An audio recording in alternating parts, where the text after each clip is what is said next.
Jack. The alarm went off at the usual time of 6 a.m., and my wife Anita and I got up to start our day. I moaned loudly as I sat on the edge of the bed and swung my legs to the floor. "What's the matter?" "You're groaning like an old man," she teased, heading to the bathroom. "I feel like an old man after what you did to me last night." I heard her laugh in the bathroom, remembering the previous evening. She fucked me vigorously and finished it off with very sensual caresses of my manhood. She went on a business trip today and will probably be gone all week, leaving me at home alone. I wasn't looking forward to it. I heard the shower running and thought about joining her, but then decided I wasn't in the mood for it. She took too much from me this evening. When I returned to the bedroom later, she looked cheerful, while I sat feeling sorry for myself. "Come on, old man. Get up and go. We need 2 breadwinners to pay the mortgage on this place." Okay. "I'm moving," I told her, making my way to the bathroom to relieve myself and take a shower. We later met downstairs for breakfast before she headed to the airport and I to work. Anita is an attorney, and we both worked in a mid-sized manufacturing plant in St. Louis. She specializes in negotiations and travels with teams when they are working off-site, and this trip was to negotiate a new subcontract with a large aerospace firm in Denver. She went to such negotiations several times a year, and each time she was absent for at least a week. She was 35 years old, and 12 years earlier, she had graduated with honors from State University. Anita is very attractive, 163 centimeters, 57 kilograms, with beautiful feminine features, 86'6", 61'89", and I am madly in love and lust after her. I'm Jack Fillmore, and I work as an engineer for the same company as my wife. I am 37 years old. My height is 185 centimeters, and my weight is 75 kilograms. I play sports to stay in shape. We both love to play golf and often play foursomes with friends. We met at a company picnic, and for me, it was love at first sight. The same must have happened to her because after a whirlwind courtship, we were married 6 months later. We have been married for 7 years, and only 3 months ago we bought the house we live in now. This was the house where we planned to start our family, and Anita would stop taking birth control pills when she returned from this trip. We were excited about starting a family, and she planned to be a stay-at-home mom until the kids went to school. Our parents lived in the area, and I know they expected us to start a family soon. After breakfast, I loaded Anita's travel bag into her car and kissed her goodbye. She had tears in her eyes as she got into the car to leave. "Very soon, I hope I won't be traveling, honey. Then I won't have to say goodbye." "I hate them. I hate them just as much as you do, honey," I reassured her. "I'll see you Friday night and we'll just get some takeout so you can rest." "Sounds good. Bye." I watched her drive out of the garage and onto the street. After waving to her as she left, I then went into the house to finish preparing for leaving for the office. When I arrived at work, I went up to the engineering department and grabbed a cup of coffee in the break room before heading to my desk. I barely had time to sit down when the phone rang. "Fillmore," I announced to the person who called. "Jack, could you come into my office for a minute?" "Of course, Evan. I'll be right there." Evan was my boss. I grabbed my coffee and headed to his office. Entering the office, he waved his hand for me to sit in the chair. "Jack, I think you'll like this. I remember you told me last Friday that Anita would be traveling this week, so I have a little trip for you if you're interested. Gil Hawkins, our service engineer in California, is sick and unable to handle a problem a San Jose customer is having with one of our models. You have more experience with this model than anyone else, so would you like to go to San Jose and check it out?" "Well, there's not much going on here right now, and you're right, I've been stuck this week. So when do you want to see me there?" "Right now, let Katie get you the reservation and tickets, and you call the client and let him know you're coming and find out what the problem is." "Sounds good. I'll take care of it." I started to feel a little more excited about life. I can go home, pack my things, and fly out of here this afternoon and be with clients in the morning. "Okay, have a nice trip." Stopping at the desk of Evan's secretary, Kathy, I told her what I needed in terms of flights and reservations, and then went to my desk to call the client and determine their problem before heading home to pack. On the way home, I chuckled to myself because a plan was forming in my head that if I finished quickly, I could surprise my wife with a stop in Denver on the way home. The prospect of spending a couple of days with her in Denver was becoming more exciting by the minute. While waiting for my flight at the airport, I called Anita on her mobile phone, but she didn't pick up, so I left a voice message that I would stay with relatives for a couple of days and that she would call me on my mobile in the evenings. Everything went perfectly. I was at the customer's place on Tuesday morning, made the necessary adjustments to the equipment, and by noon, everything was checked and working satisfactorily. Back at the hotel, I called the airline and boarded a flight that would take me to Denver at 9 p.m. local time. After checking out of my hotel in San Jose, I headed to the San Francisco airport for dinner. While I was eating, Anita called me on my mobile and we talked for a few minutes. She asked how my family was doing, and I answered as if I was at their home. She told me that negotiations were progressing, but she was tired and would be spending a quiet evening in her hotel room. We said goodbye with expressions of love, and after eating, I boarded my flight. At 9:45, I checked into Anita's suite at the hotel desk, and after checking my identity, I was given a card to enter her room. Quietly entering the room, I saw that a lamp was burning above the computer desk, and her laptop was standing on it. Closed, but Anita was not visible. I put my suitcase down and looked into the bedroom, but it was empty, as was the bathroom. Well, I thought, she hasn't returned to her room yet. I'll sit and wait. Or maybe I'll go down and check if she's there. Then I noticed that the door to the next room was slightly open. I walked up to it and it quietly opened on well-oiled hinges. I looked around the living room and the adjoining room, but saw no one. In bewilderment, I stepped into the room and suddenly heard a groan from the bedroom. My gut tightened, and I suddenly began to sweat as I quietly walked to the bedroom door. My heart may not have stopped, but my breathing quickened at what I saw there in the dimly lit room. Anita was sitting on the bed, naked, facing me, riding a man whose face I couldn't see, with his dick deep inside her. Her eyes were closed in obvious ecstasy of pre-climax bliss, and his hands caressed her breasts and the buds on them. My first instinct was to rush towards her and beat the guy to a pulp, but my mind took over my emotions, and I slowly backed away from the door and returned to her room.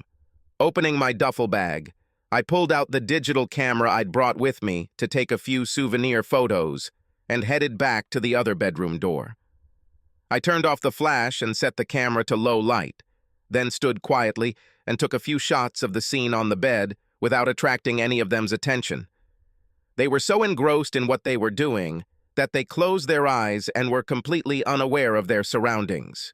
Before returning to the room, I checked the open briefcase on the table, found a business card, and checked the name, Sam Harris, our company's chief negotiator. I put the card in my pocket. Returning to her room, I took out the interface cable for the camera and the computer I was carrying and connected the camera to her laptop. Our laptops had the same photo software, so loading a photo from my camera and installing it on her desktop was a no-brainer. I then packed the camera in my travel bag and quietly left her room. Before leaving, I heard her scream as she climaxed. I almost burst into tears right there, but continued walking towards the elevator. After returning my registration card to the counter, I called the airline to find out when the next flight to St. Louis was leaving. I was lucky that there was a 6:30 a.m. flight that would get me home at 9:30 a.m. If I was lucky, I figured this would be around the time Anita would open her laptop at the conference table. Then she will know that she has been caught, and this will also let her know that our marriage is over. Returning to the airport, I checked into a nearby motel where I could not sleep, but I kept imagining what I had seen in her hotel bedroom. I cried and let my suffering pour out into tears. When I left the motel in the morning at 5 o'clock, I was in tears, and my thoughts were directed towards consummating our marriage as quickly as possible. Arriving back in St. Louis, my cell phone started ringing as I was getting into the car, and when I checked the number, I saw it was Anita. I turned it off and headed home. When I entered the house phone was still ringing, but when I checked the caller ID, I saw that it was Anita again. When I switched the phone to voicemail, I heard her crying into the phone. "Jack, please call me right now. I need to talk to you, honey. It is important." I ignored her piteous sobs, got up, changed my clothes, then went and rented a U-Haul and then returned to the house to start packing. If my calculations were correct, she would arrive around 4 p.m., and I wanted to be out of the house by then. It took a couple of hours, but I managed to remove all my personal belongings and transport them to a rented warehouse. Before packing, I called our lawyer and made an appointment with him for the afternoon. After unloading my things in the warehouse, I went to see our lawyer and asked him to immediately begin the divorce process. I was tempted to cite adultery as the reason for the divorce, but I decided to plead incompatibility and save adultery in case she wanted to fight the divorce. I also asked him to make a new will naming my brother as a beneficiary. When I went to the bank, I transferred half of our savings and new account balances into my name only, and then called my investment advisor to do the same with our accounts with him. With a sad heart, I drove to my parents' house and, taking my suitcase with me, got up and entered through the open door. My mother saw me first and exclaimed loudly, "Jack, where have you been?" "Anita called here several times and looked for you." "Did you tell her you'll stay here?" My father, who had already retired, came in, and I sat down at the table and explained everything to them. They were shocked when I told them about Anita's infidelity and that our marriage was over. I asked if I could stay with them for a few days until I found a furnished apartment, and they agreed. I think my calculations were pretty accurate because at about 6 in the evening, as we were sitting down to dinner, the doorbell rang. My father stood up to answer and returned a minute later with Anita behind him, looking very upset. "Jack, why didn't you answer my calls?" "I needed to talk to you. You moved all your things out of the house. I think the message I left for you on your desk will tell you everything you want to know." "Oh my God. I was so afraid it was you. Can we go somewhere and talk, honey? Please." "Anita, I'm no longer your dear, and I have nothing to talk to you about. I have already started the divorce process, and our lawyers can convey everything that is needed. What I saw in Denver completely destroyed all the feelings I had for you, and I want you to leave so I can finish my dinner." "Oh, please, Jack, no. Please don't do this without talking to me. What can you say that would atone for your infidelity? What I saw and the photographs I have were definitely not rape. Better call your lover Sam and tell him that I'm coming for him tomorrow. Perhaps his wife will see things better than I do." "Oh my God. Can't we talk? Please, Jack. Please go away, Anita. My dinner is getting cold. I'll tell you what. Why don't you write me a long letter telling me how you can justify breaking your wedding vows? I am sure that a smart lawyer like you will be able to articulate what my fault was and that you can still love and respect me." Sobbing, she headed for the exit, but before reaching the door, she turned around. "Please, Jack, don't end our marriage without talking to me." "Goodbye, Anita." After she left, my parents were still crying and sitting there stunned. "That was terribly cruel, Jack." "Mom, do you want to look at my photographs, where she is with her lover? That's what's cruel. She has no respect for me at all, and I can't live with it, and will never be able to trust her again. Do you want me to give you grandchildren from such a woman?" "I know, son," my father finally spoke. "Maybe if things cool down a little, you can look at things differently. I knew that my family really liked it, Anita." "I don't think so, Dad. Let's talk about something else so I can digest my food." "Okay, son, Anita. On Monday morning, as I left the house, I regretted that I had to leave Jack, but I thought how wonderful it would be when I returned and we could start our family. We waited this long to make sure we were financially and career ready to be parents. Now, everything was almost ready. The trip to Denver was uneventful. I sat next to Sam Harris, our chief negotiator, and we talked a little about tomorrow's negotiations and then a little about what was going on in our families. He knew that when I got pregnant, I would quit my job, and he said he would miss me. Sam was 48 years old, had been married for 20 years, and had 2 school-age children. Sam and I had been a team of negotiators since before I was married, and we were very comfortable with each other. 2 other members of our team sat behind us and had their own conversations. When we arrived at the hotel in Denver, we checked into our rooms and, as we usually did, Sam and I were assigned adjoining rooms. This was originally intended to make evening negotiation stratagem meetings easier, but about 10 years ago, sex was introduced, and we convinced ourselves it was a way to relieve stress after a hard day of negotiations. At that time, we told ourselves that it really wasn't cheating on our wife if it helped us in our work. Sometimes we laughed about it. Then, after Jack and I had been married for a couple of years, I started to feel uneasy and we stopped doing it.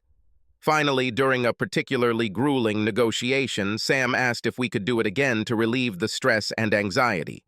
I reluctantly agreed, and before I knew it, I was once again carried away by this activity with him. The thrill of cheating and not getting caught boosted my libido at home significantly, so Jack benefited from it too, and I didn't feel so bad. We didn't meet on the first evening of this trip because I felt tired after dinner.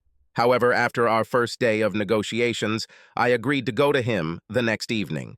I don't know when or how Jack found out about it, or how he got the photo, but when I opened my laptop the next morning and turned it on, I was stunned by what I saw on the screen.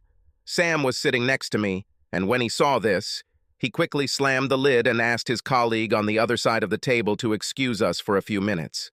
We took the laptop out into the hallway. He was furious. "What kind of movie for adults is on your desktop?" he asked. "I don't know, Sam. The last time I turned it on, it wasn't there. I was still in shock." "Let me look again." Opening it again, we looked at the photograph together. "Damn it! It's you," he exclaimed. How can it be me?" "I don't know, but it's you, and underneath you, it's probably me, although you can't see my face. Did you leave your laptop unattended yesterday?" "No, he was with me on the trip and in my room while I was in yours." "Could someone break into your room with a camera?" "I don't think so. The door was closed and I'm guessing locked." "You need to go back to the hotel and try to find out if anyone was given a card to your room last night." "I'll handle things here. Try to contact Jack and find out where he was last night." "It couldn't be him. I talked to him last night at his relative's." "Did you call him on his relative's phone?" "No, he asked me to call him on his mobile phone." Oh, I don't like the sound of this. He could have been anywhere when you were talking to him. Call me on my cell phone if you find anything. Do everything possible to eliminate the consequences. Take a taxi to the hotel." "Okay, bye." I started to sweat. If Jack took a photo and put it on my laptop, I have to assume it was a message that our marriage was over. I needed to go back to the hotel and see what I could find out. The girl at the front desk called me a taxi, and 15 minutes later I returned to the hotel and first checked with the front desk to see if anyone had received a card in my room. The clerk checked the computer, and I was told that Mr. Jack Fillmore received the card at 9:45 the previous evening. The card was returned half an hour later. Then I realized that my marriage was most likely over. The person I loved most in the world was gone, but I had to try and fight to get him back. When I got up to my room, I immediately tried to call him on his cell phone and at work. His cell phone didn't answer, it was turned off, but I left a voicemail saying that it was important for him to call me as soon as possible. His secretary at work told me that he was away on company business in California and should be back tomorrow. That's all. He went to California and stopped on his way back to surprise me. I think we were both surprised. After calling his family, they said that they had not seen him for several days. I asked them to call me as soon as they could reach him. When I called home, I did not receive an answer, but I left a message there too. I sat in the room and cried. I didn't have a chance to talk to him unless I went home. So I picked up the phone and booked the next flight back to St. Louis. After packing my things, I called Sam on his cell phone and told him what I had learned. He was silent for a minute before speaking. "Anita, I think we're both facing divorce or something worse." "What could be worse than divorce?" The company we work for has a policy that prohibits senior employees from having close relationships. We could both be fired. This will look bad in our documents. Oh, God, I should have known that. But as far as I'm concerned, losing Jack would be much worse. Losing my family would be bad too, but you need to go back to St. Louis and find Jack. Maybe he'll listen to reason. I have already booked tickets for a flight that leaves at noon. I need to be back there by 4:30. For my own sake, I need to find him and talk to him. I'll let you know how it goes. I'll have to stay here until the negotiations are over. I'll be waiting for your call. We said goodbye and turned off the phones. Grabbing my bag and laptop, I hurried to the lobby, checked out of the hotel, and took a limousine to the airport. All the way to St. Louis, I prayed that Jack would talk to me. I had to explain that it was just sex, and it didn't affect him in any way. I had to put everything on the line so that he would be unemotional about my infidelity and accept it for what it was. Nothing but meaningless sex. When I returned home, I didn't notice anything unusual at first. But when I entered our bedroom, I saw that all his clothes and personal belongings were gone. I realized that he had abandoned me. I needed to find him. After many fruitless phone calls, I finally decided to go to his family to see if he was there or if they had an idea where he was. He was visiting his relatives, and his reception made me sick of insensitive cruelty. He told me that he was in the process of filing for divorce and did not want to talk to me, that I could not say anything that could convince him. After he sarcastically told me to write him a long letter explaining my position, I walked away, sat in my car, and cried. The family we planned will never happen. We will never grow old together and enjoy grandchildren together. From a selfish point of view, what made me even more sad was the thought that by the time I found another husband, I would be too old to conceive a child. Finally, I started the car and returned to our empty house. Jack. After a period of insomnia, during which I kept imagining Anita and Sam in bed together, I got up early, walked down the stairs to my parents' house, and put on the coffee. Then I took my laptop and camera and started uploading photos from the camera to the computer. I thought I should see if I could somehow identify Sam in the photographs. Looking at the photos, I couldn't see Sam's face clearly, but then I noticed something on his right hand, which was reaching towards Anita's chest. Having enlarged this place, I saw what I needed. The tattoo, and zooming in further, I could see that it was a heart with the word Marie. Sam's wife's name was Marie. That's all I needed, so I went back upstairs, showered, and got ready for work. When I came down, my mother was already up and preparing breakfast. Later, at work, I burned several CDs with the photos I took and Sam's tattoo. I also printed out a few sets and put them all in a folder. I then went to our HR department and asked to see the manager. After all, Phil and I knew each other, it wasn't that big of a group, and we played golf together. I took a set of photographs out of the folder and laid them out in front of him. "What are these, Jack? Photographs for adults." He grinned. "Sorry, Phil. They may look like that, but they're my wife and Sam Harris, and the date and time on them indicate they were taken Tuesday night and in Sam's hotel room in Denver. They were there negotiating for the company." "Damn it, Jack, I'm so sorry. What can I do?" "You can fire them both for cause under the misconduct clause in their contract with the company. We've never used this before. Are you sure you want this? This will bring the affair to light. I'm guessing this means you're going to divorce Anita over this? I have already instructed my lawyer to prepare the papers, but if you don't do this, I will file a lawsuit against the company." "Okay, Jack. I will forward this to our legal department and take action." Then I went to see my boss, Evan, to tell him what was going on in my life. He was suitably horrified by what I told him about my wife and Sam Harris. When I asked for the rest of the week as vacation, he readily agreed. In parting, he congratulated me on a job well done during my trip to California. A customer called and complimented me on how quickly I solved their problem and got their production line running again. He also asked if I would consider taking over the job in California since the current field engineer was retiring due to health reasons. I told him I would think about it and give an answer when I got back to work next week. As I was leaving Evan's office, I was stopped by his secretary, Kathy. Jack, your wife was here and looking for you. She said she would return later. Katie, I don't want to see my wife under any circumstances. Please let her know when she returns. Oh my God, Jack. I'm really sorry. I didn't know there was a problem. There's a big problem, Kat. We're getting a divorce. She and Sam Harris danced horizontal tango. I knew that by noon, the plant would know about it. Katie loved to spread gossip. I then returned to my desk and called Marie Harris, Sam's wife. I knew her from company picnics and understood that my revelations about our spouses could be very difficult for her. Marie, this is Jack Fillmore. How are you, Jack? I talked to Sam last night and he asked if I had heard from you but didn't say why you might have contacted me. Marie, we need to talk as soon as possible. Okay, Jack, can you come now? I have an appointment with a hairdresser at 1 o'clock today, but I'm free now. Do you still live on Fremont Street? Oh, yes. Okay, I know where you are now. I'll be there in 15 minutes. When I arrived at the Harrises, I was terrified of what I was about to do to this woman and her family. But I knew that Sam should not avoid retribution for this and let Anita make her own decision. Hello, Jack. Come in. Would you like some coffee? I just brewed a fresh one, she asked, inviting me into the living room. That would be wonderful, Marie. Only black, please. She returned a moment later with coffee and sat down in the chair opposite me. So, what will we talk about? I thought about telling her my news gently, but then decided to get it over with as quickly as possible.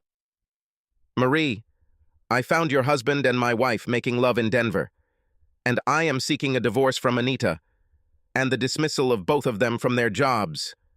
I hate to tell you this, but it will soon become common knowledge, and I decided to prepare you. I have pictures to prove what I'm telling you if you want to see them. I watched her face to gauge the impact of my words, and was surprised by the lack of any real reaction. Jack, I guess I suspected that he had been playing around on his official trips for years, but I hoped it wasn't true.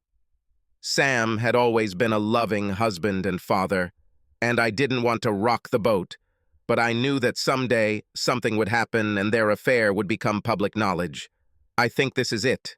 I feel for you and your marriage, and from my own perspective, I'm sorry Sam might get fired. He has been around for many years and may have a hard time finding another job that pays as well. Now I have to decide what to do. Do you want a set of photographs that I have? Yes, leave them, and I will try to find the strength to look at them. I'm really sorry, Marie, but I just couldn't leave it. Anita and I were going to start our family, but I can't live with a person I don't trust and don't respect. The mother of our children must have both. I understand, Jack. Thanks for telling me. I would not like to first learn about this from other sources. And let me tell you again how sorry I am for you and Anita. I'm sure she's just as devastated and remorseful as Sam when she finds out. I know all about his cheating. If it had only been one time, it would have been easier to forgive, but I believe it has been going on for years, and it is hard to accept now that everything's out in the open. I have my pride, and I must be able to control myself. If there's anything I can do, let me know, I told her as I left and headed back to my parents' house. It has been 6 months since I initiated divorce proceedings. This morning, I received a copy of Anita's divorce agreement. I never spoke to her or saw her after she came to my parents' house. My lawyer sorted everything out. I gave her a mortgaged house with expensive furniture and furnishings so that she would release all claims against me. In addition, I took my name off the mortgage. She took full responsibility for the payments. Of course, without a job, she had to put the house on the market and lost her money on the deal. She tried to contest the divorce, but I threatened to change the divorce to adultery and post photos of her and Sam online if she didn't sign the papers within 48 hours. She signed them within the required time, and therefore today, I am a free man. I think she decided that she didn't need me that much. Anyway, she got fired from her job, but she's a smart lawyer and negotiator, so within a month, she found another one. Not making as much money and not having the benefits that seniority brought her at her old job, but I hear she's doing well and meets again. I wish her friend luck if she finds him. I wonder if she told him about our divorce and the reasons for it. Maybe I should enlighten him. Marie divorced Sam and brought him into the open financially. He also found another job after he was fired, but he is having a hard time paying alimony and child support with his new salary. I currently live in Santa Maria, California, a quiet place near the coast, halfway between the Bay Area and Los Angeles. This allows me to work in both the southern and northern parts of the state.